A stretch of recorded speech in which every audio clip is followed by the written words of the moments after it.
I'm going to show you now how you can use envelopes to control various parameters of the effects, just the same way that we controlled panning and volume, etc. Once you've added an effect to a track, you can now go to the envelope, press the envelope button, and what you'll see is you get a whole new set of options that weren't there before. So if I didn't have any effects here, all I would see is these possible envelopes. But now I have all these other ones, and you can see that because we added 3 different pitch shifts, that each of them comes with its each of the parameters in that particular in each of the pitch shifters can be controlled independently, which is pretty amazing. So we're going to go with maybe the simplest option. We'll click on a volume. So we'll get a volume for the first pitch shifter. We'll get the volume for the second and the volume for the third.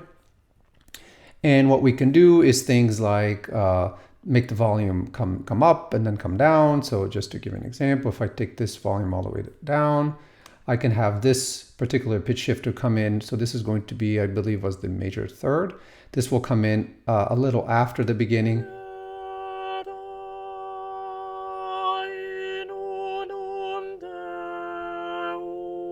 And you hear it more as it goes. No, actually, that's the octave low. Yeah, for some reason, the order of it is shifted, so it's 3, then 1, and 2. But yeah, 3 was the octave, if I remember correctly. Yep. Okay, good. So that's what that is. Now you can do this for every one of those. You can have one come in and then the other one fade out. For example, a kind of crossfade like this. You add a little bit more.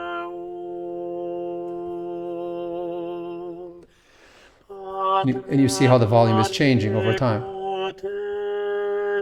Right, I'm not changing anything. This is now being controlled by the envelope. Okay, and so you can also change the actual shifting, which would make like a sliding sound, for example, if you want to do that. What I'm going to do is I'm going to, let me get rid of this, and I can get rid of that too. And now let me just double click on this, bring it back to the starting point, double click on this, so it goes back. So these are all now the same, okay, plus 0 dB.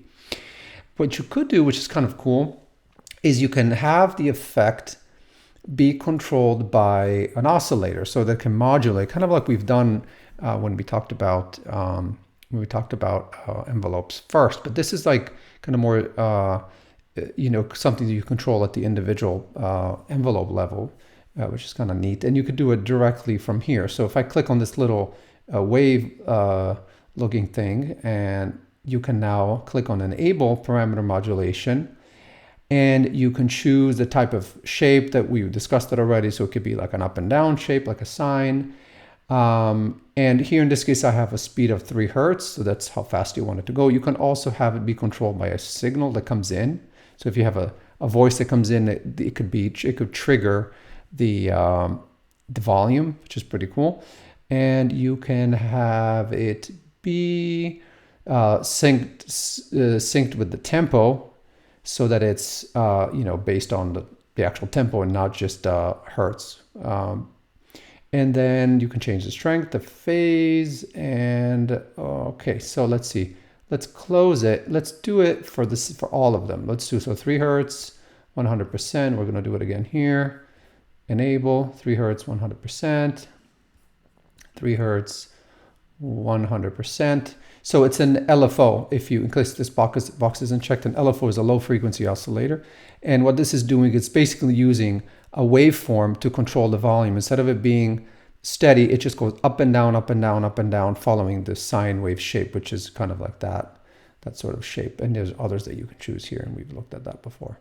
So let's take a listen how that sounds like. Let's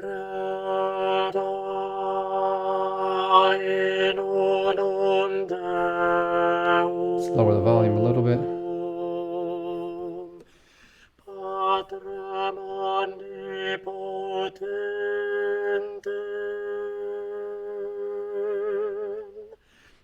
So that's pretty cool. Basically, it's kind of like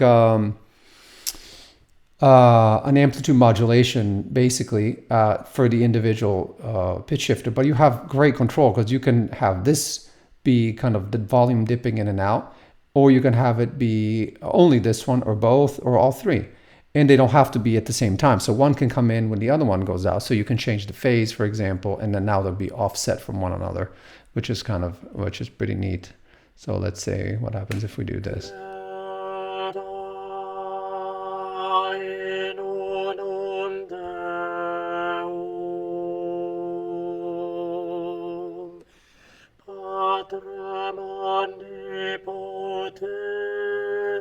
Right, so they're not aligned anymore. So they have kind of a little bit of a life of their own.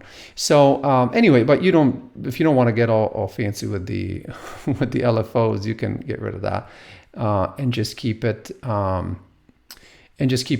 control things independently. But again, the volume is only one parameter. I could control any of these other parameters over here.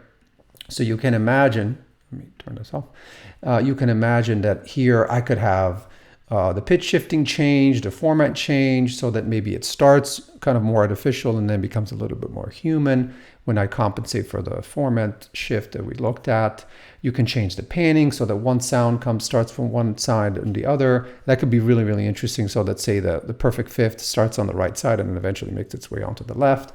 So really the sky's the limit. And of course, we're only dealing with one single track.